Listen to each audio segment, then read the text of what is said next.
Assalamualaikum warahmatullahi wabarakatuh. Bapak Ibu Wakil Kepala Sekolah Urusan Akademik yang saya muliakan, selamat berjumpa, semoga sehat selalu. Pada kesempatan ini izinkan saya untuk men-share lagi sebuah pengalaman, yaitu mengenai olah nilai hasil ujian sekolah yang praktis, yang langsung menghasilkan SKHUS dalam bentuk PDF yang nanti bisa di-share secara langsung ke siswa melalui media sosial, dan cetak master ijazah sebagai panduan untuk menulis ijazah. Sebelumnya, jika nanti ada kekurangan dari saya mohon sharing pengalaman dari Bapak Ibu agar ke depan sistem pengolahan nilai ini menjadi lebih baik dan lebih bermanfaat. Mari kita simak bersama-sama Bapak dan Ibu. Ini file yang saya buat untuk mengolah nilai hasil ujian sekolah, dan file ini tidak saya protek karena di dalam file ini banyak komponen data yang harus diisikan sesuai dengan kondisi sekolah Bapak dan Ibu. Manfaat langsung dari file ini adalah ketika kita sudah mengisi data peserta dan data nilai peserta ujian, kita bisa langsung menyimpan dalam bentuk PDF.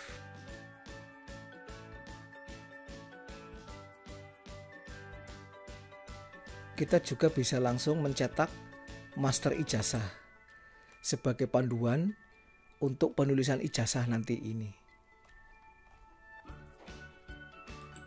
Juga di sini bisa langsung cetak leger.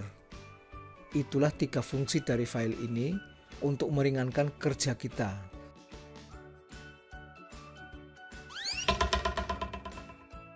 File ini terdiri dari 2 bagian. Bagian yang pertama adalah data induk yang harus diisi. Di sini ada banyak komponen data yang harus diisikan. Yang kedua adalah bagian operasional. Sheet tab juga tidak saya sembunyikan agar memudahkan Bapak dan Ibu bekerja ke lembar-lembar berikutnya melalui sheet tab ini. Tinggal diklik sheet tab-nya masing-masing, Bapak dan Ibu bisa langsung mengolah data di bagian sheet masing-masing ini.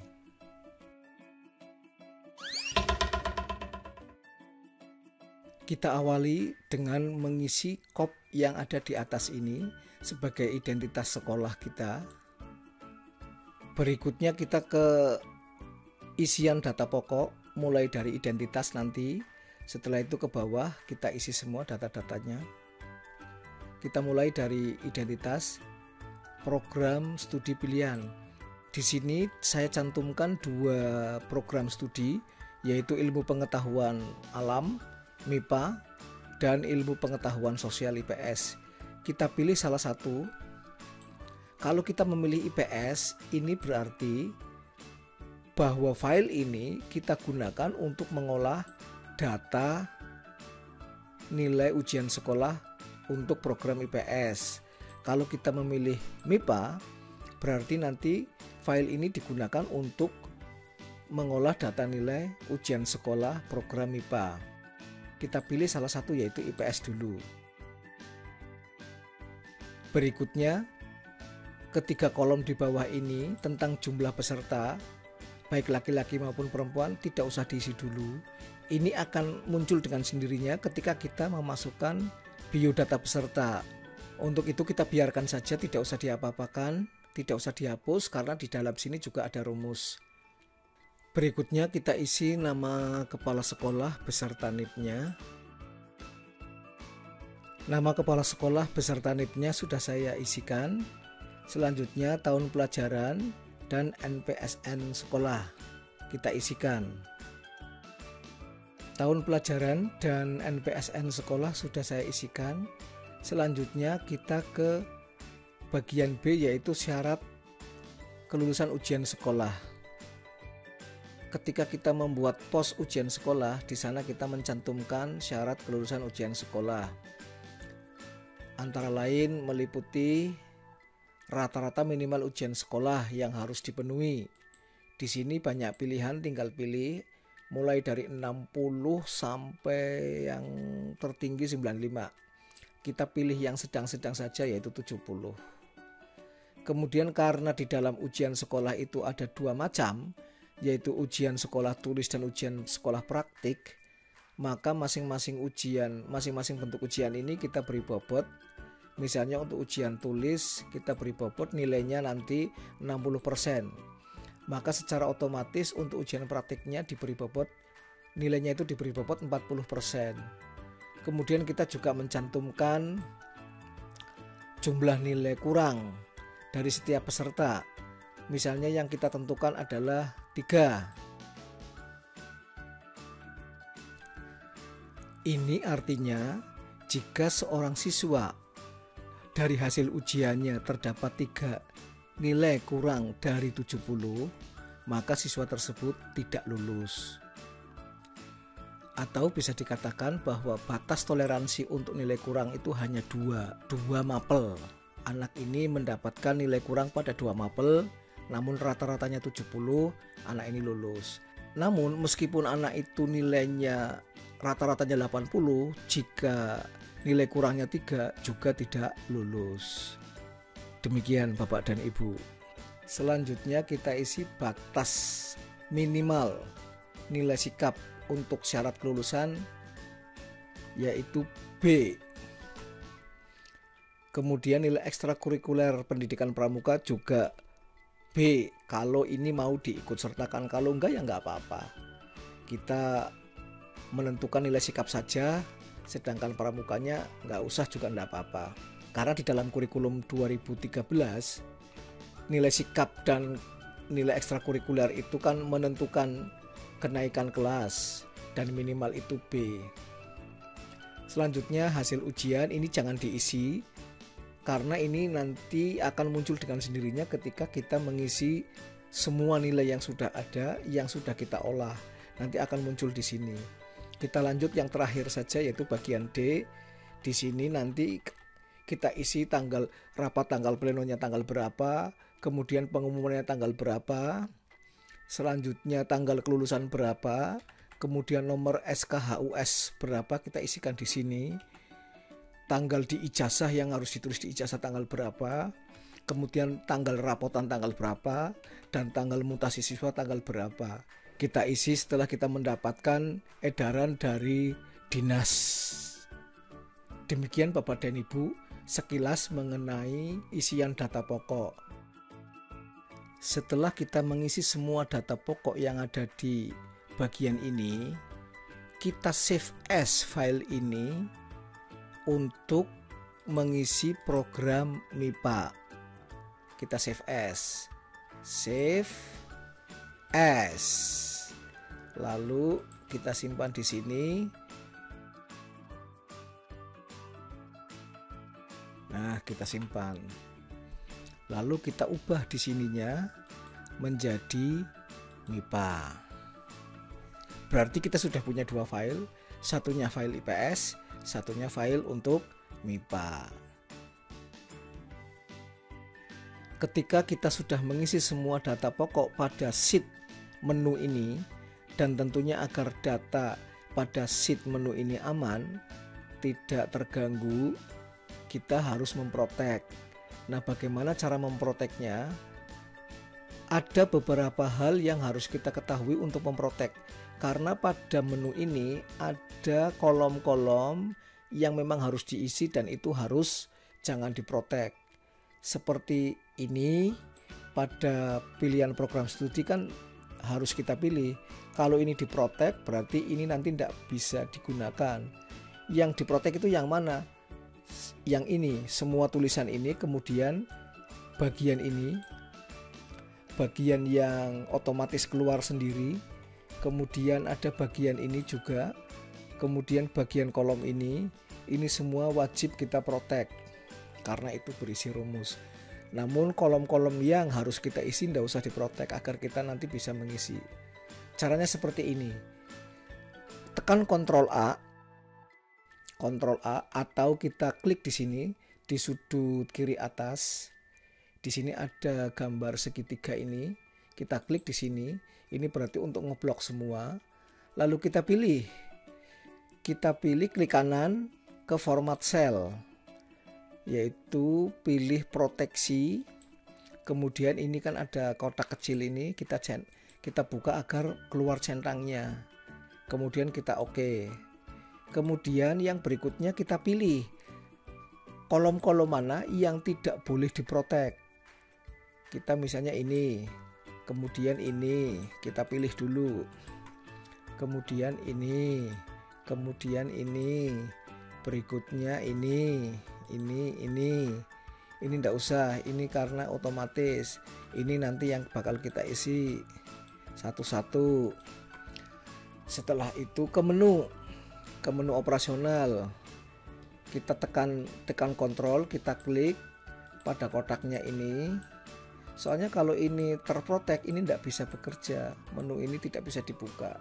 Nah, setelah itu, setelah semua kita pilih, tempatkan kursor di bagian yang kita pilih, apa di sini, apa di mana saja seperti ini.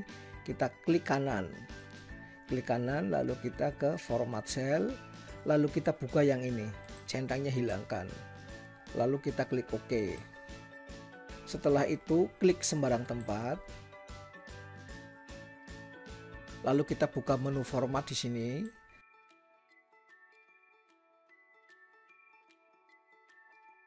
Lalu kita pilih protect.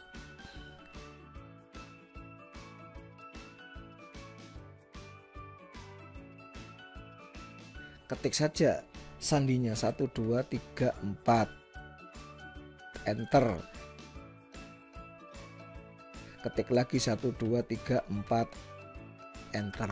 Berarti ini sudah terprotek. Ini sudah terprotek. Ini bisa sih dihapus, tapi yang ini, yang mana yang seperti ini nggak bisa dihapus. Berikutnya kita ke menu operasional untuk mengedit nama mapel beserta singkatannya. Di sini sudah ada daftar nama mapel beserta singkatannya. Namun jika singkatan ini tidak sesuai dengan nomenklatur yang ada di sekolah Bapak Ibu, boleh saja diganti di sini. Misalnya ini pendidikan agama, mau diganti apa terserah. Kemudian di sini ada muatan lokal. Kalau muatan lokalnya selain bahasa Jawa, ya monggo. Atau misalnya mau menambah 1 lagi atau 2 lagi di sini boleh. Kemudian lintas minatnya, kalau kebetulan di sekolah kami itu pakainya bahasa dan sastra Inggris, di sekolah Bapak Ibu silakan aja diganti atau ditambah 1 lagi, ya monggo. Seperti itu, tidak ada masalah untuk mengedit mata pelajaran. Kita kembali ke menu, kemudian ke wali kelas, klik wali kelas. Kita ketikkan saja di sini untuk program IPA, namanya siapa, NIP-nya berapa, terus sampai seberapa banyak kelas yang ada. Kemudian untuk IPS, ketik saja semuanya. Wali kelas yang ada di sini ada disediakan 10 kelas masing-masing jurusan. Tinggal diisi nama wali kelas dan NIP-nya. Kembali ke menu. Nah, berikutnya kita input biodata peserta. Di sini Bapak dan Ibu, yang terblok dengan warna kuning itu jangan diapa-apakan, karena ini rumus itu. Ada rumus. Bapak dan Ibu mulai mengisi dari NIS, NISN, nama, tempat tanggal lahir, nama orang tua, kemudian jenis kelamin, terus kemudian lagi nanti kalau ijazah sudah keluar bisa diketikkan nomor seri ijazah untuk masing-masing anak. Kita isi dulu daftar biodata peserta. Biodata peserta sudah saya isikan di sini. Saya mengisikannya mulai dari NIS, NISN, nama, tempat tanggal lahir, nama orang tua, dan jenis kelamin. Bapak dan Ibu, untuk mengisi semua kolom dan sel yang ada di file ini, mohon untuk tidak dengan cara Ctrl X atau moving. Kita copy saja. Kita copy dari data yang sudah ada, kita masukkan ke sini. Jangan Ctrl X. Sebab kalau Ctrl X nanti karakter yang ada di sheet ini atau karakter yang ada di sel-sel ini berubah. Kalau sudah berubah berarti rumusnya nanti berubah juga. Jadi sebaiknya cara memasukkan ini adalah dengan Ctrl C atau copy paste dari data yang sudah ada. Ketika kita sudah menginput biodata peserta, maka Bapak dan Ibu bisa melihat di sini semuanya terisi dengan sendirinya. Jumlah peserta totalnya itu 137, laki-lakinya 42 dan perempuannya 95. Selanjutnya kita input nilai murni ujian praktik dan nilai murni ujian tulis di sini. Kita isikan terlebih dahulu nilai ujian praktik.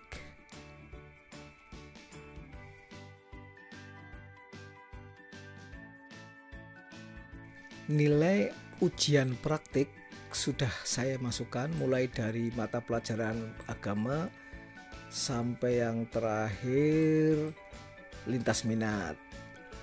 Ada yang perlu diperhatikan Bapak dan Ibu, ketika kita mengisi data nilai ujian praktek, maka jangan mengganggu yang kolom yang berwarna kuning ini, yang berwarna oranye ini. Ini rumus semua ini, di sini sudah ada rumusnya. Jadi biarkan saja ini di sini seperti ini. Kita mulai dari nilai saja sudah. Ini nilai sudah saya isikan semua. Kemudian kita bisa melihat ke bawah sini, nilai tertingginya berapa, nilai terendahnya berapa, rata-ratanya berapa.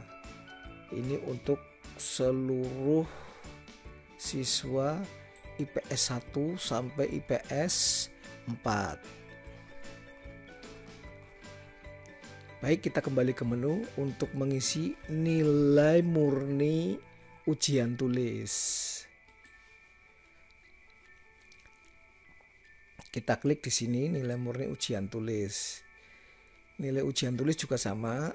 Yang kolom oranye ini jangan diganggu, kita mulai dari sini saja. Ini juga sudah saya isikan nilai murninya ujian tulis. Ini kita bisa melihat ke bawah, nilai tertingginya berapa, nilai terendahnya berapa, kemudian rata-ratanya berapa. Ini semua nilai murni, artinya nilai yang belum diubah nggih Bapak Ibu. Jadi masukkan saja enggak apa-apa.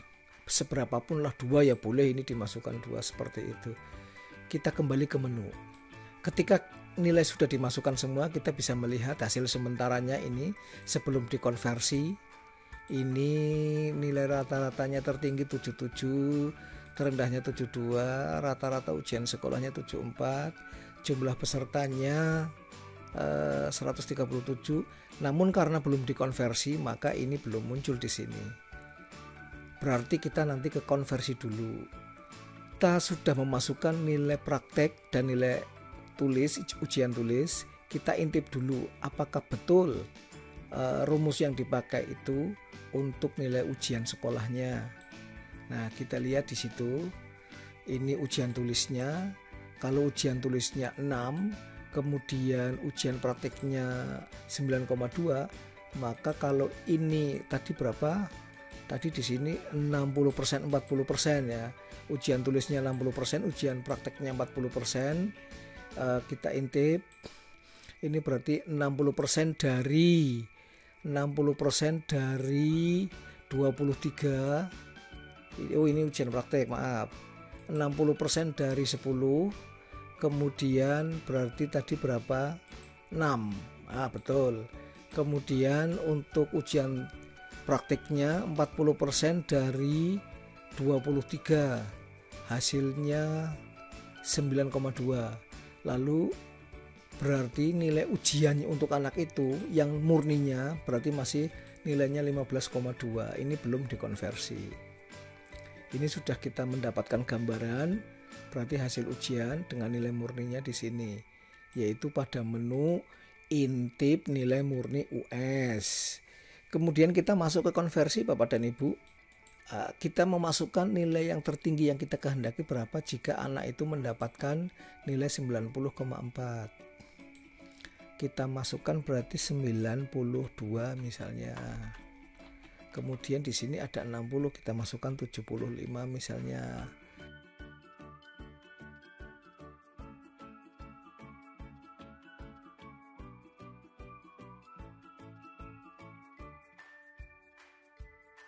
Kemudian setelah kita memasukkan nilai yang tertinggi yang kita kehendaki, nilai yang terendah yang kita kehendaki berapa? Tadi di sini berapa? Kita menghendakinya 70.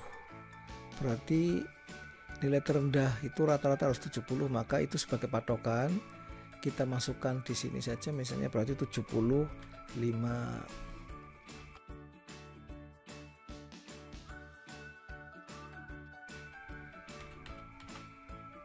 Nah, ini tidak mau, kenapa Bapak dan Ibu? Karena di sini nilai tertinggi itu kita kehendaki 70, masa nilai terendahnya 75. Nah, berarti ini ganti dulu menjadi 75.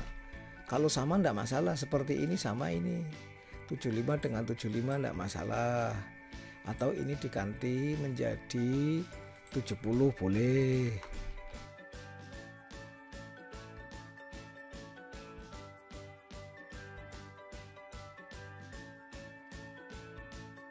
Berarti nanti di daftar nilai secara keseluruhan nilai terendah itu ini, kemudian nilai tertinggi itu ini. Nah, ini berarti sudah masuk semua Bapak dan Ibu. Kita lihat apa di sini, bisa dilihat itunya. Oh iya, ini nilai tertinggi, kemudian nilai terendahnya ini, kemudian ini rata-ratanya. Nah, setelah kita melakukan konversi, kita lihat berapa yang lulus, berapa yang tidak lulus. Kita lihat di sini jumlah lulus semua, kayaknya lulus semua, berarti tidak ada yang tidak lulus karena tidak ada nilai kurang di sini yang terisi, semuanya memenuhi syarat mulai dari 70 ke atas. Coba ini kita buka, kita ganti di sini 75. Nah, berapa yang tidak lulus? Yang tidak lulus adalah semua. Hanya 2 orang yang lulus, betul tidak? Hanya 2 orang yang lulus. Hanya 2 orang yang lulus, peserta didik yang lulus. Yang tidak lulus 135. Hore kan Bapak dan Ibu? Kalau seperti ini beres ini. Beres. Menurut anjuran Bapak Pengawas dari Cabang Dinas Wilayah 12, Bapak Budi, itu menghendaki untuk konversi ini sebaiknya melibatkan guru yang mengajar dan wali kelasnya. Jadi jangan ditentukan oleh seorang diri, oleh wakil kepala sekolah urusan kurikulum. Nanti gurunya itu bisa bengong, kok nilainya seperti itu jadinya ya.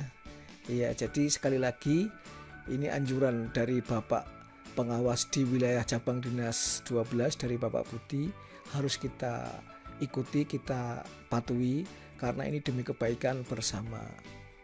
Selanjutnya Bapak dan Ibu, setelah ke ini kita ke cetak, simpan dulu ke PDF. Nah, semua sudah terisi data-datanya, cuma di sini nanti Bapak dan Ibu masih harus mengubah data sekolahnya ini, diubah dulu alamatnya juga, kemudian ini juga diisi, ini juga diisi.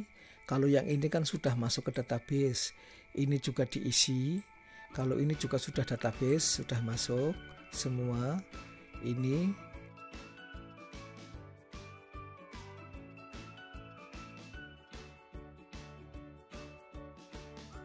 tinggal ditulis nanti kabupaten tempat kita berada, begitu. Nah, setelah itu ini file ini tadi disimpan di mana? Kita buat folder khusus untuk menyimpan file ini dulu. Jadi karena apa? Karena ketika kita klik ini untuk anak nomor 1, masuknya kemana? Nanti begitu. Setelah itu nomor 2, kita simpan PDF langsung. Nomor 3, kita simpan PDF. Ini masuknya ke folder mana? Di mana Bapak Ibu membuat folder dan file ini disimpan, maka file PDF ini akan mengikuti di situ. Kita lihat, tadi sudah ada 3 orang anak yang disimpan. Hasilnya seperti apa? Saya menyimpannya di sini. Kita buka. Nah, di sini sudah ada 3 hasil anak yang sudah saya simpan PDF-nya. Kita buka. Nah, ini file PDF-nya Bapak dan Ibu. Nah, tinggal nanti Bapak dan Ibu Ini kan belum ada capnya, ya dikasih cap. Di mana ngasih capnya? Ya pakai scan. Kita kembali ke ini dulu. Nah, di sini kita taruh dulu di sini scan tanda tangan kepala sekolah, biar nanti begitu diklik PDF sudah lengkap, ada cap sekolahnya, ada tanda tangan kepala sekolahnya juga.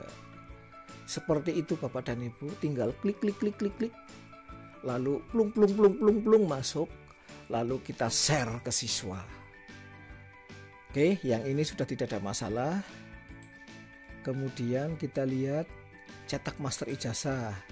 Ini juga seperti itu, tinggal dicetak. Ini tinggal dikasih nomor seri ijazah tadi di biodata. Kita masukkan di sini, misalnya AB 7777, AB 7778. Misalnya coba kita lihat di sini di master ijazah. Nah, untuk anak ini nomor seri ijazahnya sudah cantum di sini. Ini juga di sini, ini halaman belakangnya. Semua sudah masuk, enak sekali di sini. Tinggal kita lihat kayak apa filenya. Oh, seperti ini. Iya. Lalu kita cetak, ya cetak saja. Cetak. Nah, masuk, sudah tinggal minta dicetak. Selesai sudah. Namun Bapak dan Ibu, yang perlu diketahui bahwa file ini adalah file makro. Sekali lagi, ini file makro. Maka setelah Bapak dan Ibu selesai mengisi file ini, Bapak dan Ibu harus menyimpan file ini seperti ini. Ini kan tadi sudah ada namanya, ini master olah nilai gitu ya, misalnya. Kita simpannya pakai save as. Kemudian kita di sini kan foldernya.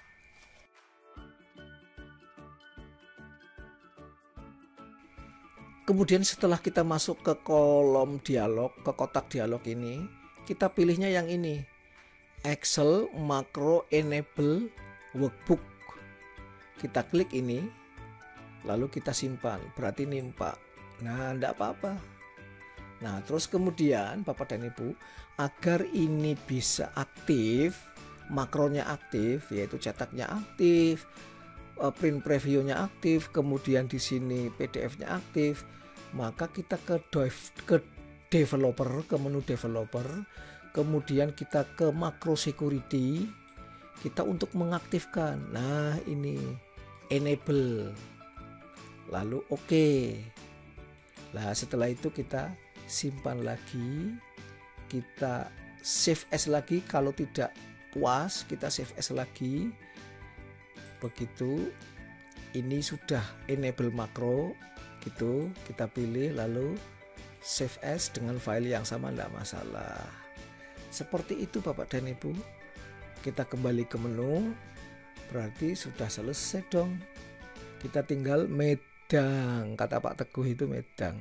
Pak Teguh sama Pak Prapto SMA 2 Pemalang sama SMA Negeri 1 Petarukan senangnya medang. Wedang kopi jahe, wedang jahe susu itu ada di mana katanya enak.